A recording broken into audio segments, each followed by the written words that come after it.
Hello, everybody, and welcome back to Whispers of the Deep. My name is Draken. Today we are going over Chapter 8, Ekkin 2. So, Ekkin 2 is back in the Siege of Green Navia subplot, which Ekkin 1 was the attack on the camp, Ekkin 2 is happening about half a day afterwards and is the fallout. Namely, the main event of Ekkin 2 is a war council where Ekkin is going as the representative of his boss, Lord Petro Orion, the Magister of Siege. So, to give a brief rundown of the chapter, the War Council basically discusses the casualties from the battle, the threat of a new army approaching from the west, a secret plan to win the city by craft rather than military might, and Ekkin volunteering for this mysterious and dangerous task. And then finally, the chapter ends with a message arriving for the Emperor, one which brings him to tears, although we know not what it says.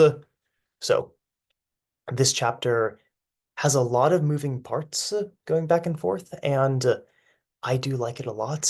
But well, I say that many of my chapters, but this one is fun not because I get to do a bunch of different voices in the recording, but also because there are many things happening beneath the surface which require a couple pointers to come up with. So, as always, we'll begin with the epigraph. So, whereas Ekon 1 gave us a little insight into, namely, how the Norian military is arranged, this one talks more about the Empires of Noria's military, namely that there are infantry legions, which are um, conscripts and volunteers, and then there are the cavalry legions, which are mainly retinues and supplied directly by the lords. And then there's also allied and auxiliary forces who aren't Norians, but similar to the Roman Empire's military structure under the Principate, fight for the right to be called Norian. However, there's this interesting mention of the commingled blood of our ancestors, which would be the Kingdom of Calais and the Mycenaean Republic. So this is one of the first ideas that we have that the Empire of Noria is not nearly as cosmopolitan as one might initially think, and that there definitely is a core of the empire, which is of the mixed people of Mycenae and Calais, and then there are the people in the periphery. So after that, we have this very straightforward discussion of class. That we have the soldiers killing and we have the lords talking. And the soldiers are granting mercy to the dying, mercy being death, and then granting chains to the defeated, as in like making them prisoners of war. This is interesting, however, because we already have chains be associated with sortira, the gods of death. So the soldiers are death, essentially, that they are giving the defeated a different type of death rather than the death of actually going to the twilight halls of Dios. And here we get some description that Tygon Otho gets all the trees to himself, basically, and there's only one way into the quarters of Tygon Otho. And Ekkin, as uh, as in previous chapters, his neurosis is really on full display. Here we have Ekkin's backstory more or less spelled out in the imagination of people whispering things about him. Now, from the discussions of cousins and lords and things like that, we get the idea that these are other highborn persons in the camp whispering about him. And what we are told is that Ekkin is so as a physical specimen, Ekkin is not traditionally impressive. Ekkin is short, Ekkin is balding, Ekkin has buck teeth, and Ekkin is ugly. And the Ekkin does not sit with good posture. And this is these things are things that come up repeatedly through the chapter, and they are all things that Ekkin is incredibly self-conscious about. Ekkin is not the traditional man. He is not traditionally masculine, although he is a war hero and is becoming a war hero and is also, as we see at the very end of the chapter, prone to fits of bravery. So there is this dichotomy between the man Ekkin thinks himself to be, the man other people think Ekkin to be, because in later in the chapter we do see Tychon Otho and Improcniadon and also Lord Casimir Marilla all treating with Ekkin with a deal of respect. So it seems in other people's minds, Ekkin is perfectly fine, but Ekkin has horribly, horribly bad self-esteem and thinks he's an imposter. But the idea that Ekkin is a foundling a cuckoo, if you would, that the cuckoo, as many people know, lays its eggs in the nest of other birds, so that chick then kills the other chicks and then becomes the sole beneficiary of its foster parents. But the idea is that Ekkin is one of these birds, and Ekkin is being raised because his father, Lord Eckhart Telstar, what didn't have any sons. He only had four daughters. As for the matter of the Hellstrom banner, that would initially suggest, initially, that Ekkin's parents or Ekkin's father and mother were inside the castle.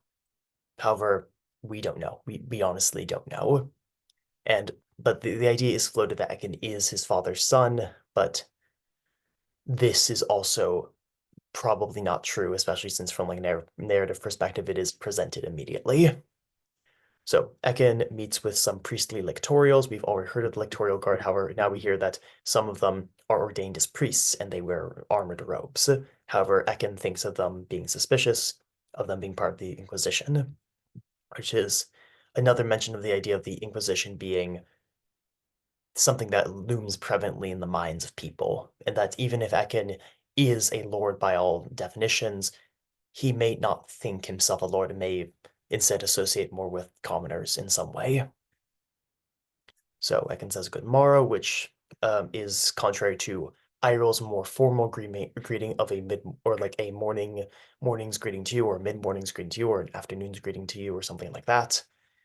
Ekkin announces who he is, and the priests allow him to pass. And then here we have the description of this elaborate clearing with Tygon Otho, his wife, Empress Procne Adon. We have Dominic Terrans, the head of the Holy Blades, which are the like top of the royal guard. And then we also have Lord Puck and Lord Volpe. Now, Lord Alvinus Puck is a man that Ekkin really, really dislikes. As we learn later in the chapter, this is Lord Puck is um, Lord Puck Lord Puck's liege is Ekkin's father. So the Pocherids are one of the vassals of the Hellstrids. However, the fact that Lord Puck is present at this meeting, but he's also not a member of the Red Gold and doesn't have an official command position in the army, this suggests that Lord Puck is either A, very wealthy, or B, is a lick spittle and a kiss ass, which, well, we do see that is quite true in this chapter. So we also have Lord Aliador Nox, the Butcher of Tegia's Hill. We've heard some things about him, but now we finally get to see him in the flesh, which is spooky. He is a very spooky character. But interesting thing is that Lord Simeon Volpe has coppery hair, and most characters who have been described, Iril, Fortuna, Lucian, Canta, they all have black or brown hair, and Lord Volpe is one of the few people who does not have black or brown hair. Um, we've had differences in eye color, we've had differences in hair color somewhat, but Lord Volpe is one of the few people who have now indicated that there are a variety of different hair colors in this story, and that there is some kind of ethnic difference in that regard between the characters.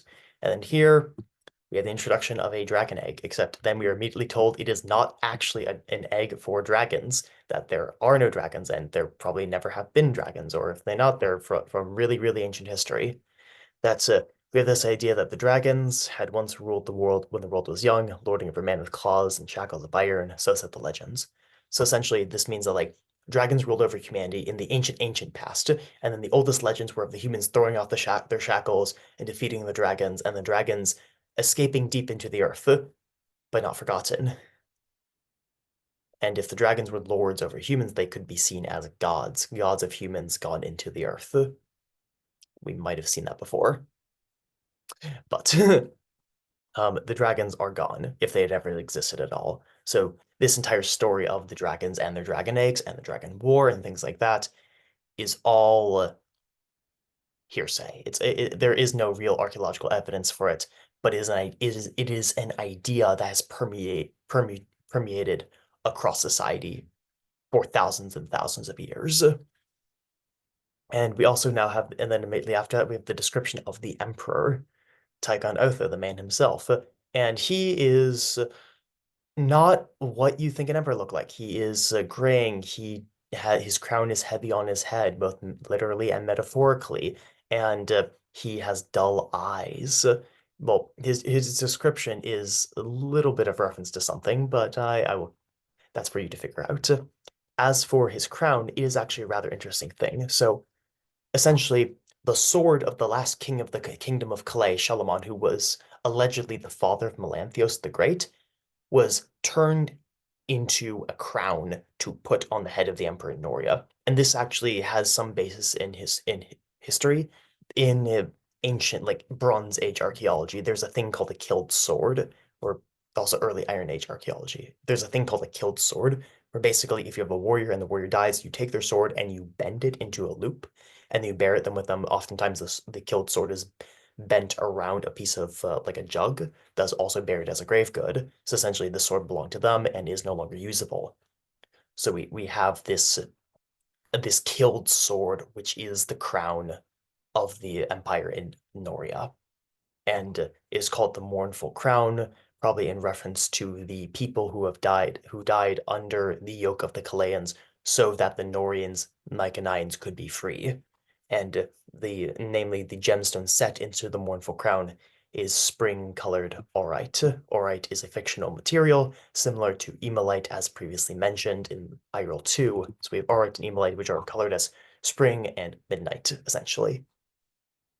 And we also have the mentioning of something called the interregnum, which has been hinted, the idea that there are two Melanthinid dynasties separated by an interregnum has been hinted at in previous chapters, and that will be expanded on in the lore later. So this here is a bit of a funny interaction. The Emperor says, "How fortunate of you how fortunate of us to see you." And then Ekkin says, "The fortune is mine." It's like a polite thing to say. The sword by Ekkin's thigh is called Fortune. So he's saying the sword, yes, I own my sword, which is, of course, this goes completely over Tycho head because he isn't paying attention to the name of whatever sword Ekkin is wielding. But Ekkin, self-conscious as he is, gets tripped up about this. So it's funny. And he says, the Porsche is mine. And then Tycho like, yes, of course, be amazed by my presence. And it's funny. It's funny. And then he has his rings on his hands. He doesn't have the hands of a warrior. That's namely the thing the rings symbolize. That Tycho Otho is not a warrior. He sits and he thinks and he talks and he cries. But warriors cry, but Tycho Otho, with his rings on his hands, is not a warrior. And he says, "I fear we much to discuss."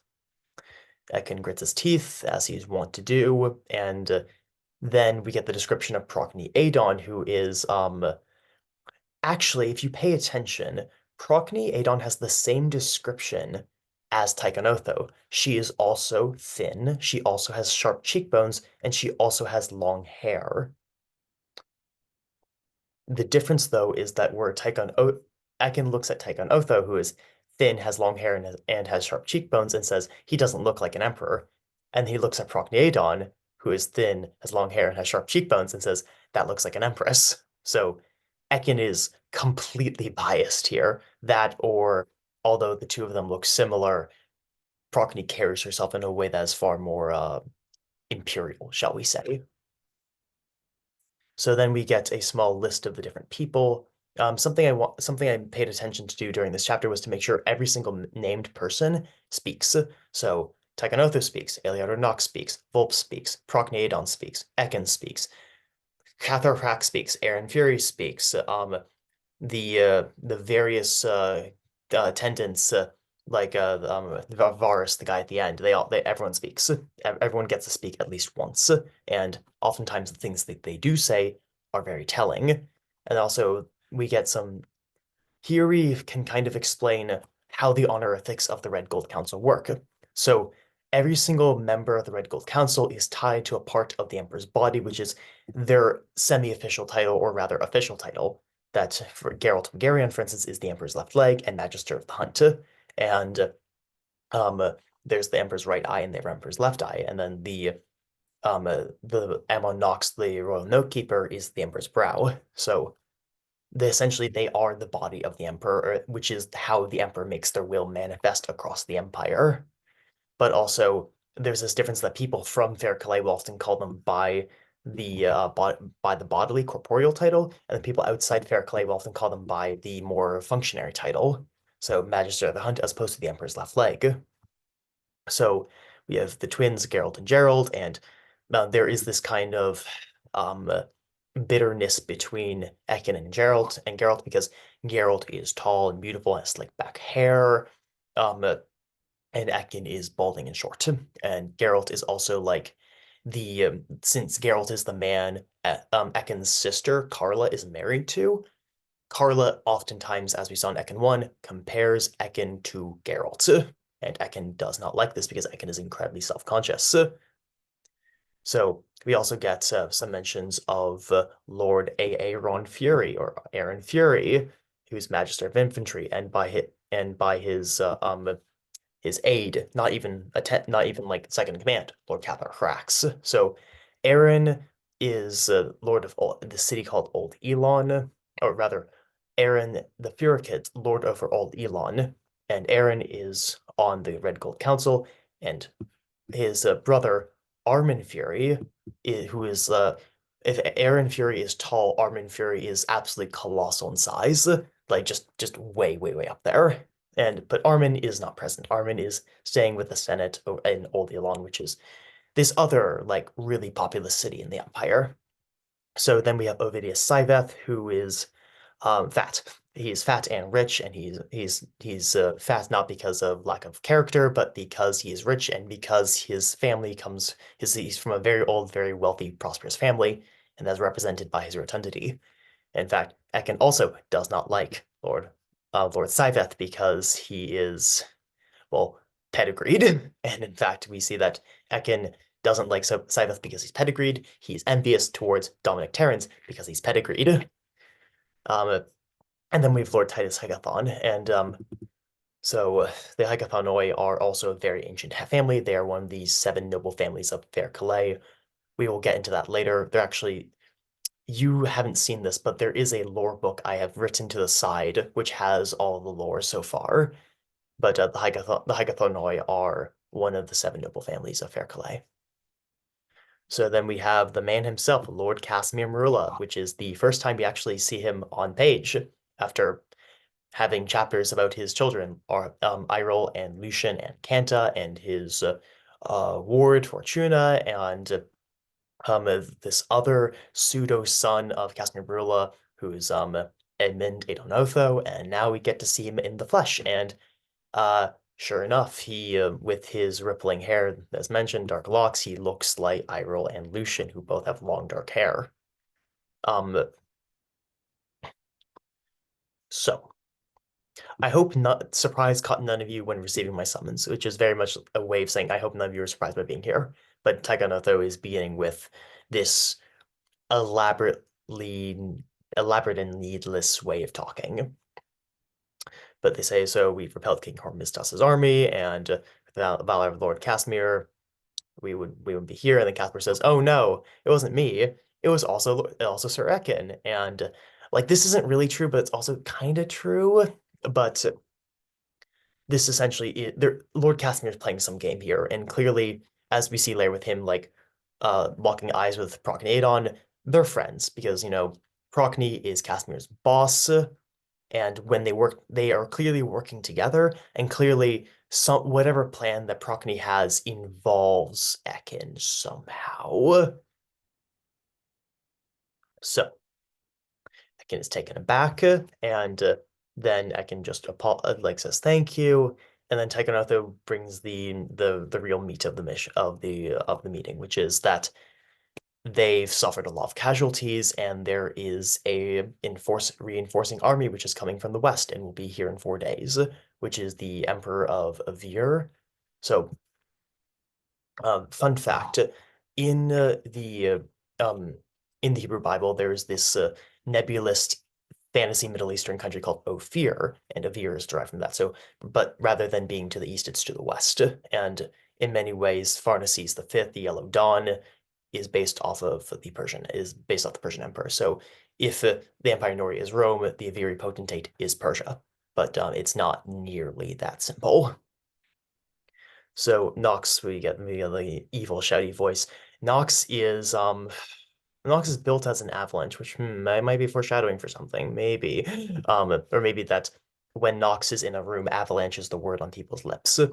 So Lord Nox is bald and also incredibly tall, which is the same description as some other characters in the story who might have been mentioned already. But he is scarred, he is tall, and he has a sonorous gaze. Nox doesn't seem entirely human. Nox is a demon walking essentially, and he has this monster of a sword called City Taker that we've heard mentioned previously, and Nox is there. There is something not right with that man essentially. So some Nox is built different, shall we say? And Nox says that someone the camp has been paid off because all the sentries he had facing Green Navria were killed. And then Hrax, weirdly enough, says, "Then we'll go through the camp, search everyone's coin purses, and detain anyone who has Navrian silver," and which is like completely nonsensical. It's like what? And of course, Lord Edmund Opal, who's the rival of Thrax, says, no, that's completely ridiculous because, well, that he says something which is incredibly um ignorant, which is, oh, the common soldiers only care about plunder and gambling, so any silver which we've gotten in previous battles will be dispersed amongst the entire camp, which is like not wrong, but also we clearly see that the lords have a contempt for the common people in a way that is ugly, shall we say. And Nox gives some more details, and then Tygonotho, without discussing further, tells Nox to get it done. So we see that Tygonotho is someone who delegates authority, but isn't terribly good at it. Like, he realistically should have asked a few more questions before just pointing at Nox and saying, get it done. Nox, however, does not complain. So then we get the mention of Lord Orion, and he says he's quite all right, and Lord Orion is healthy as ever, which is funny because Lord Orion is bedridden, as we learn in Ekkin 1, that Lord Orion is incredibly old, and also, for the time, he is old, but also he is sickly, and is also sullen and morose, and just generally not a fun person to be around, so of course he's sending Ekkin in his place. So, now we also hear of there's another event that happened during the attack last night, which was Thales Restor, the royal guest or lowest member of the Red Gold Council, was dead, and that he hadn't gotten his armor on, which either means he rushed into battle really fast or he was assassinated. So take your pick. And then Lord Poch says, "So now that there's an opening of the Red Gold Council, who are you going to choose?" And Tychonoth is like, "I don't know. Who am I going to choose?" Which clearly means that Lord Poch has asked about this in the past. And Lord Poch is a Weasley, miserable person. It's fun writing. It's fun writing characters who, like are cool and composed and like calculated and evil. But then it's also fun to write the characters who are like, sniveling and conniving, but also their plans for conniving fail. So Lord Pock is definitely one of those. But the Pockers are doing well for themselves by simply the evidence that Pock is present at this meeting, and he's the only one who, as mentioned previously, doesn't have some high up position in the government. In many ways, then P and Ekkin are the same because Ekkin is also there, not because of his own position, but because he's there but through extenuating circumstances, which is namely that he's there because his boss is actually on the War Council. Although Magister of Siege is notably not a member of the Red Gold Council, the Magister of Siege is himself subordinate to the Magister of War, because that just makes sense. So, Ekkin smirks when Lord Poch gets, yes, it's pronounced not Poch, but Poch, although the plural is the Pocherids, or Pocherids. And then later we have we have an evil, well, not evil, but we have a mean nickname given to Lord Pacha. So Ekkin sees Lord Pacha getting embarrassed and smiles, but then he also turns beet red. So Ekkin gets his little comeuppance just a little bit. Oh, great. His comeuppance is from Procneadon paying a lot of attention to him for some reason. Might be important later. So then we hear the information of Pharnaces and his Sunset Knights. And then Poch says, "I'll go with an autumn storm," with the implication that the autumn storm is like the words or battle cry of House Poch, in a similar way to the House of Helsters battle cry slash house words are their death are daisies, which is it's all very theatrical and all very well fun. And Aaron Fury scoffs and says, and here we get he's laying on the criticism of the Pochritz thick. So something I want to do with the world building is have the great clans have their sigils be some a bit more involved than just like animal on background, tiger on blue background, and salmon on red background for the red on red this, or like a skull on a black background. Like I want there to be something a bit more than that. For instance, the Nocharids, Nox's house, their symbol is a Cyclops skull, which is the one eye. So, and in fact, Nox's helmet, as we'll see in a future chapter, has a similar motif. So, but it's not just a skull helmet. There's a bit more than that. So, the Pocket symbol is wilting dandelions and a chestnut on a sky blue, cream blue background, which is a reference to something, but also it's ridiculous because the Pockers are ridiculous. They have onions for helmets. Their castle is called Onion Hill Hall. Their symbols are wilted dandelions and chestnuts, and they are comically just not intimidating, essentially. And they say make a fine chestnut stew out of you, which sounds good right about now, but also sugar plum knights, and sugar plums are actually a specific type of like cookie or candy. So sugar plum knights means like is like you'll be a sweet that they'll eat you up in the same way that will eat up a stew made of your brains essentially. So in the sugar plum knights also evokes like the sugar plum fairies of the Nutcracker. So again, Lord Puck is not someone to be feared militarily, which seeing that the Pucks are seemingly a very wealthy or prominent family, this is somewhat true, but also kind of a misrepresentation of the facts. And they get into fight, and Tychonothus says, I'm your emperor, you'll listen to me, which is like, come on, man. That's not how this works. And he asks Morella to bring us wine. And Morella is actually carrying a crater with Planish ram heads and seeds of battle, and also it's a massive silver crater, which this is all reference to the Vix crater of antiquity. Go look it up. It's um, let's say it's a giant silver crater that you could not just put wine, but multiple people's worth of wine. I mean, like the volume of a person, but wine, like several of those in the Vix crater. It's absolutely massive.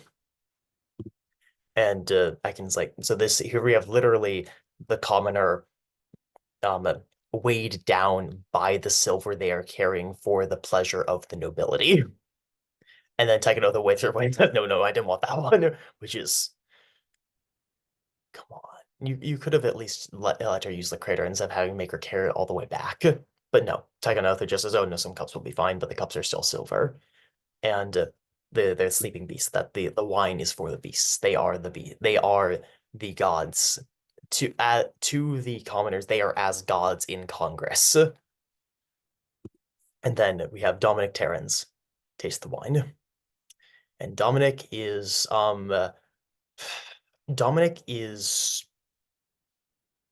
also not doesn't have has a sort of like otherworldly quality to him, similar to Nox, but in the opposite extreme. Dominic is graceful, eloquent, beautiful, smart, witty, a talented swordsman, pedigreed. He is perfect, except for the fact that he has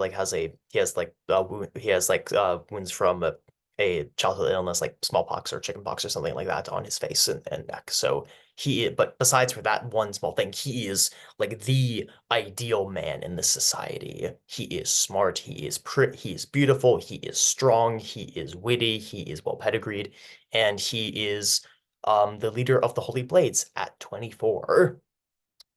And Ekkin naturally feels completely inadequate compared to Dominic because Dominic is everything that Ekkin wants to be in a person, rather than like Geralt Bulgarion, who is everything that Carla wants Ekkin to be in a person. So, and also Dominic has these beautiful brown eyes that Dominic is like beautiful as a man, and this is something that weighs. This is also on Ekkin's mind. So that mentions the Valandi Peninsula or the wine of Villand, which We'll hear more about Villand in a couple chapters in Ekkin 3 and 4, most likely. Um, let's just say that it didn't used to be called the land the mandate didn't used to be called Villand, it used to be called something else. And then we have a very, very interesting small passage just tucked away in the middle of the chapter that Tygon Otho's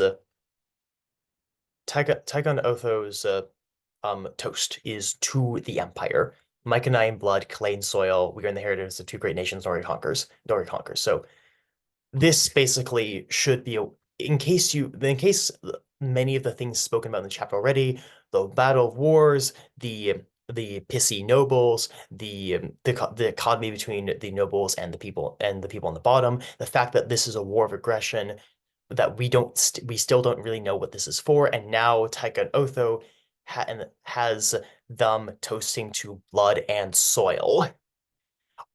Hans, are we the baddies? And frankly, as an expansionist empire, yeah, probably the Norian, probably the Norians, the Empire Noria, they probably are the baddies, and this this should be kept in mind that although the story we are being told is from the perspective of the Empire Noria and the people within it, the Norians could very, very easily be the baddies, and most of the characters, excluding, say, Fortuna, are not terribly aware of this. So they discuss their options, and we have Titus Hecathon say Titus Hecathon's story doesn't make a lot of sense because so he talks about the queen being on the battlements and refusing to see them, and then also arrows being sent down from them. But if you can shoot an arrow from the battlements, surely you could shoot an arrow at the queen. And since the queen is the wife of the usurper or Mizdas, which imply that the war goal of the Empire Nori is to take Green Navia and install a puppet which they say is the actual rightful ruler of Green Navia on the throne. This would suggest that the idea that we have arrows and the queen on the battlements together, but if you could shoot from one, you could shoot the other. This suggests that Hygathon is perhaps not being fully honest, that this whole interaction didn't actually happen, and Hygathon is trying to push a settlement or push an all-out assault, which might be damaging. It also should be noted that Hygathon has a certain, shall we say, speech syntax, which is not unique among the characters in the story, and I will leave it at that. So, Ekkin says that Ekkin has more neurosis of putting words in Tychonova's mouth, and says that no, some of the siege towers got destroyed, which is unfortunate, shall we say. And then we have Lord Scythe say we should flee, and we have the idea that Red Navria, which is another one of the Navrian cities, but this one is a military ally of the Empire Noria. They are the better part of a month away, so even if the Empire Noria left today, they might be beset by the army of Avir beforehand. So they have to make a stand here, or they have to win the siege now, or they have to come to a negotiation now, but also that's unlikely because Green Navria could just stall negotiations until their relieving force arrives. So they really only have one option, which is break the siege by winning. Of course, Ekkin thinks they only have one option, which probably is fleeing because Ekkin doesn't think the city can be taken. So Lord Simeon Volp notices a inconsistency, a discrepancy between the histories of Green Navria and Green Navria as it is. If astute readers will recognize that this actually is the fact that the river Emervid shifted several hundred years ago and doesn't go on the side of Green Navria that it used to. And then we also learned in the prologue about a tunnel that supposedly goes from the pit inside the walls to outside the walls. I don't spell it out exactly in this chapter, but you can pretty easily figure out what the plan is. And then Lord Pox thinks of volunteering for the task, but Ekkin does the volunteering because he is brave. And then Lord Pox is like, but if you die, who's gonna inherit Mount Viridian? And Ekkin's like, my sister, duh. Because the implication is that, of course, the Pox want to inherit Mount Viridian. And then Varus arrives with a message from the Western Rookery.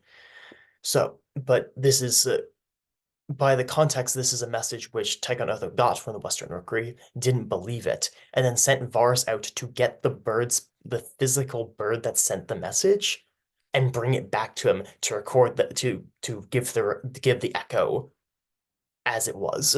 And this happens, and we hear Tycho Otho's tears, and that's the end of the chapter.